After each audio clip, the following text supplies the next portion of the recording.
कुंडली में किसी ग्रह का बल मिलने वाले फल के मात्रा को प्रभावित करता है कि मिलने वाला फल चाहे वो अच्छा हो या बुरा, वो ज्यादा मिलेगा या कम। अगर वो बली है तो ज्यादा मिलेगा और वो कमजोर है तो मिलने वाला फल कम मिलेगा। जैसे कि ग्रह अस्त है तो माना जाता है कि वो कमजोर हो गया है, अब मिलने वाला फल कम मिलेगा। ग्रह का अगर दिशा बल कम है, वो शत्रु राशि में शत्रु ग्रहों के साथ बैठा है या वो नीच हो गया है, तो भी माना जाता है कि वो कमजोर हो गया है और अब मिलने वाला फल कम मिलेगा। चलिए, ये बात तो सही है कि मिलने वाला फल कम मिलेगा, लेकिन हम कुंडली का फल निकालते समय हम ये कैसे जाने कि इनका बल कम हो गया है तो हमें किस प्रकार के फल कम मिलेंगे।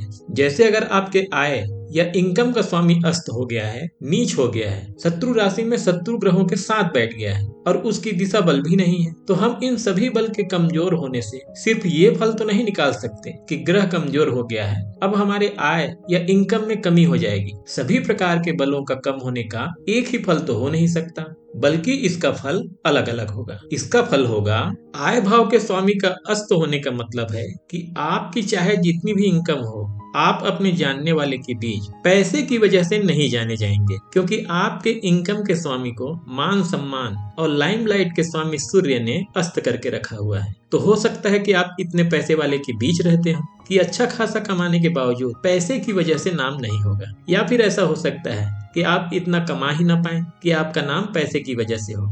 वहीं अगर आपके आय भाव का स्वामी शत्रु राशि में शत्रु ग्रह के साथ बैठा है तो इसका फल होगा कि आप जहां काम करते हैं वहां आपके लिए माहौल अच्छा नहीं है, क्योंकि आपके आय का स्वामी शत्रु राशि में बैठा है, और न ही आपको कमाने में किसी का सपोर्ट मिलेगा, क्योंकि आपके आय का स्वामी शत्रु ग्रहों के साथ बैठा है और शत्रु सहयोग नहीं करते। वहीं अगर आपके आय भाव के स्वामी का दिशा बल नहीं है तो फल होता है कि आप कमाने का जो प्रयास कर रहे हैं वो आपके प्रतिभा के अनुकूल नहीं है, आप किसी गलत दिशा में प्रयास कर रहे हैं, दिशाहीन है। वहीं अगर आपके आय भाव का स्वामी बली है, जैसे अगर वो अस्त नहीं है, तो आपका नाम आपके पैसे की वजह से होगी, जितना भी आप कमाते होंगे उसके हिसाब से आपकी पहचान होगी। आय के स्वामी में दिशा बल भी है, तो आप अपनी प्रतिभा, अपनी योग्यता का इस्तेमाल सही दिशा में कर रहे होते हो। दोस्तों, हर प्रकार का बल विशेष प्रकार के फल की ओर इंडिकेट करता है और हर प्रकार के बल का अलग अलग फल होता है। जैसे कोई ग्रह वक्री है तो उसे चेष्टा बल प्राप्त होता है, और चेष्टा बल मिलने का मतलब होता है कि आप उस ग्रह जो वक्री है उसके नैसर्गिक गुणों और उस भाव के फलों से, जिस भाव का वो स्वामी है, उनके पाने का आप भरपूर प्रयास करते हो और आप उसमें सफल भी होते हो। इसीलिए कहा जाता है कि कुंडली में अगर एक भी वक्री ग्रह हो जाता है तो आपके वारे न्यारे हो जाते हैं, क्योंकि उस ग्रह से संबंधित चीजों में जो आप प्रयास करते हैं उसमें आपको सफलता भी मिलती है। वक्री ग्रह आपके प्रयास की ओर इशारा करता है। दोस्तों, ऐसी ही एक और बल होता है जिसे हम ग्रहों की उच्चता और नीचता कहते हैं। आज के इस वीडियो में हम जानेंगे कि ग्रहों के उच्च होने और नीच होने का क्या मतलब होता है, और कुंडली का फल निकालते समय ग्रहों के उच्च और नीच को हम कैसे देखें और उसका किस प्रकार से फल निकालें। दोस्तों, ग्रहों के नीच होने का ये मतलब तो बिल्कुल भी नहीं निकालना चाहिए कि कोई ग्रह अगर नीच हो गया है तो उसका बल कम हो गया है, क्योंकि कुछ ग्रह तो अपने मित्र की राशि में ही नीच होते हैं और किसी ग्रह का अपने मित्र की राशि में बैठना तो बहुत अच्छा माना जाता है। जैसे शुक्र बुध के घर कन्या राशि में नीच का होता है और बुध तो शुक्र का मित्र होता है। बुध गुरु के राशि मीन में नीच का होता है और बुध और गुरु मित्र ग्रह होते हैं। ऐसे ही मंगल भी चंद्रमा के घर में नीच का होता है, मंगल चंद्रमा को मित्र मानता है। कहने का मतलब है ग्रहों की नीचता कमजोरी को नहीं बल्कि किसी और चीज की ओर इशारा करती है, कि ग्रहों की नीचता का मतलब होता है कि व्यक्ति के सोच में नीचता आ जाती है। और इस नीचता का अर्थ क्या होता है? सामान्य बोलचाल की भाषा में हम नीच किसको कहते हैं? जिसका व्यवहार अमानवीय होता है, जिसको अच्छा नहीं कहा जाता। जैसे किसी को कोई बिना बात के गाली दे दे या मार दे तो हम उसको नीच कहते हैं। ठीक उसी प्रकार ग्रहों की उच्चता और नीचता ये निर्धारित करता है कि उस ग्रह से संबंधित भाव से मिलने वाले फल का और उस ग्रह से संबंधित गुणों का इस्तेमाल आप सही तरीके से करते हैं या गलत तरीके से।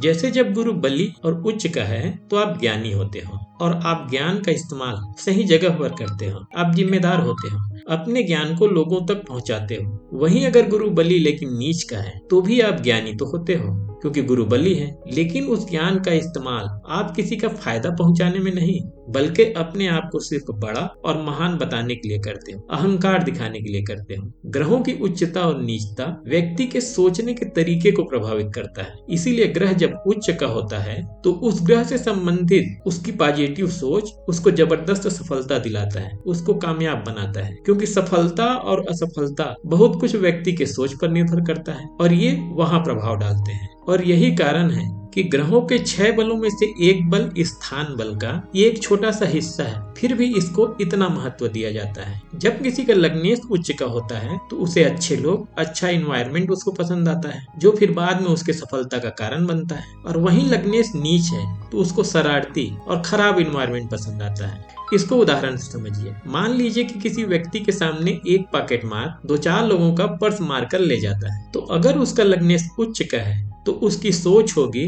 और वो ये कहेगा कि चोर उचक्कों ने जीना हराम कर दिया है, इनको तो चुन चुन कर अंदर डाल देना चाहिए। वहीं अगर उसका लग्नेश नीच का है तो वो सोचेगा कि वाह क्या शातिर चोर है, किसी को पता ही नहीं चला और वो अपना काम करके चला गया, 2 मिनट में माल बनाकर निकल गया। मंगल नीच का है तो व्यक्ति कमजोरों पर अपनी ताकत दिखाते हैं, जहाँ नहीं दिखाना चाहिए वहाँ दिखाते हैं, और जब उसको सही जगह ताकत दिखाने के लिए कहा जाएगा या उसकी जरूरत पड़ेगी तो वो वहाँ चुप हो जाएगा। ऐसे ही शुक्र अगर नीच हो गया है तो इसका मतलब ये नहीं है कि शुक्र से संबंधित चीजों की कमी होगी, बल्कि इन चीजों का व्यक्ति गलत तरीके से इस्तेमाल करता है। बाइक या कार है तो उसको गलत तरीके से रखेंगे, गलत तरीके से इस्तेमाल करेंगे, पैसे दोस्तों में उड़ाएंगे, अय्यासी में खर्च करेंगे। आपने मंदिरों में भी देखा होगा कि कुछ लोगों का ध्यान पूजा पाठ के बजाय कहीं और होता है। ये सब शुक्र के नीच होने के कारण होता है। तो दोस्तों, इस तरह का प्रभाव पड़ता है ग्रहों के नीच होने पर उनके नैसर्गिक गुणों का, यानी कि जिस ग्रह का जो कारकत्व होता है उसमें। और वहीं जब ग्रह उच्च का होता है तो इसका ठीक उलट प्रभाव होगा।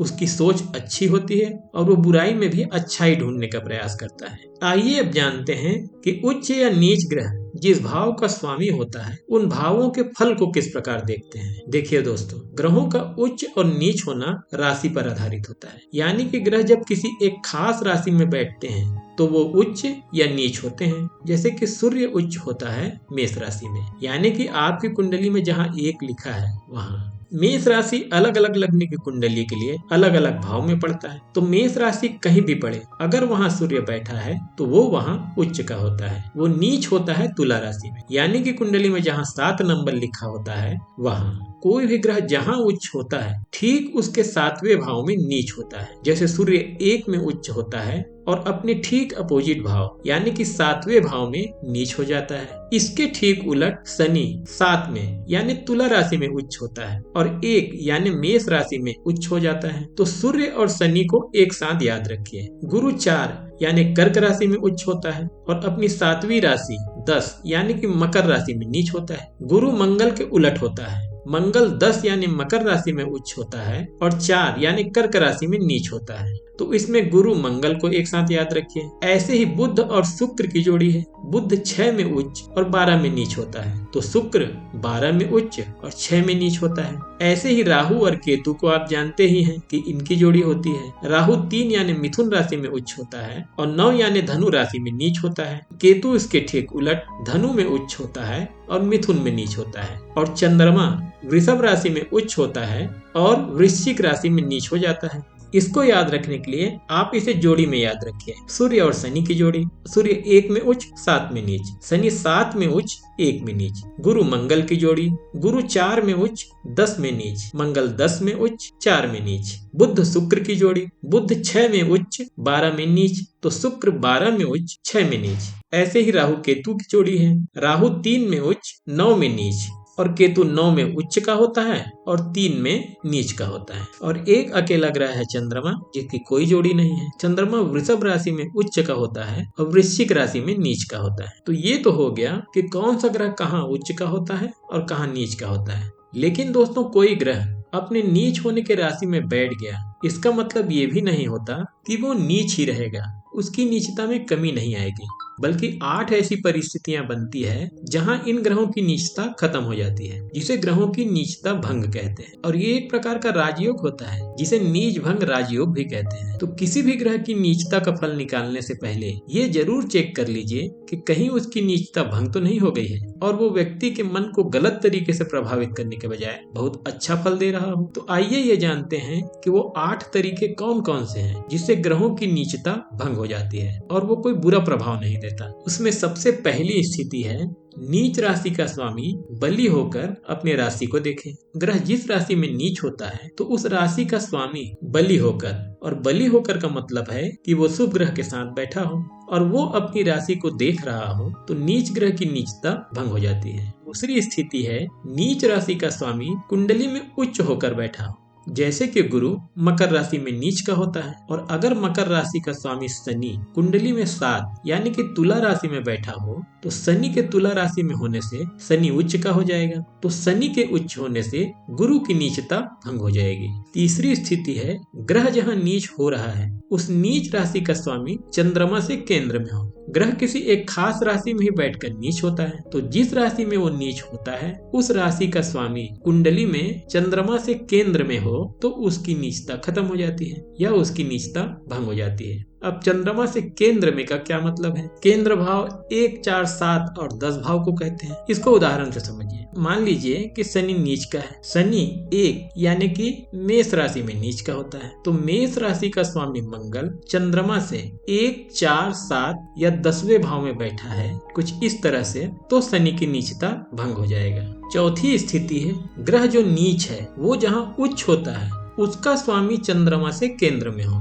ग्रह जो नीच हो रहा है वो किसी एक राशि में उच्च का भी होता है, तो जिस राशि में उच्च का होता है उस राशि का स्वामी चंद्रमा से केंद्र में हो। चंद्रमा से ग्रह केंद्र में कैसे होता है ये मैं भी बता चुका हूँ। स्थिति है नीच ग्रह का संबंध उच्च से हो। छठवीं स्थिति है नीच ग्रह दिग्बल में हो तो भी नीचता में कमी। सातवीं स्थिति है नीच वक्री ग्रह उच्च के समान फल देता है। और आठवीं स्थिति है कोई ग्रह अगर कुंडली में नीच हो और नवांश में उच्च हो तो नीचता भंग हो जाती है। तो दोस्तों इन 8 तरीकों से चेक करने के बाद ही हमें किसी फल को देखना चाहिए। आइए अब जानते हैं कि कोई ग्रह अगर नीच ही है तो वो जिस भाव का स्वामी होता है उसके फल को किस प्रकार देखते हैं। जैसे सप्तम का स्वामी नीच है और उसकी नीचता भंग नहीं हो रही है, सप्तम से बिजनेस पार्टनर को देखा जाता है, तो आपका बिजनेस पार्टनर या आपका सहयोगी आपके साथ काम करने के बावजूद हो सकता है कि उसके मन में आपके लिए गलत भावना हो, आपकी तरक्की से जलता हो या आपका नुकसान करने के बारे में सोचता हो। अब वो नुकसान कर पाएगा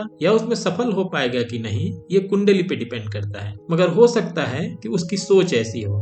अगर आय भाव का स्वामी नीच हो तो व्यक्ति गलत तरीके से कमाई करता है और अपनी कमाई को गलत जगह खर्च भी करता है। नवम भाव का स्वामी नीच हो तो आपके बड़े या मार्गदर्शक आपको गलत सलाह देते हैं जिससे आपको नुकसान उठाना पड़ता है। और अगर पंचम का स्वामी नीच हो तो सकता है कि व्यक्ति अपनी शिक्षा, ज्ञान और अपनी बुद्धि का गलत जगह और गलत तरीके से इस्तेमाल कर रहा हो। तो दोस्तों कुछ इस तरह से होता है कुंडली के नीच ग्रह का प्रभाव जो व्यक्ति के सोच को प्रभावित करता है। तो आज के लिए बस इतना ही। आपको ये वीडियो कैसा लगा मुझे कमेंट बॉक्स में कमेंट करके जरूर बताइएगा, और अगर ये वीडियो अच्छा लगा तो इसे लाइक और शेयर करके इस चैनल को सब्सक्राइब करना ना भूलिएगा। ये वीडियो देखने के लिए बहुत बहुत धन्यवाद।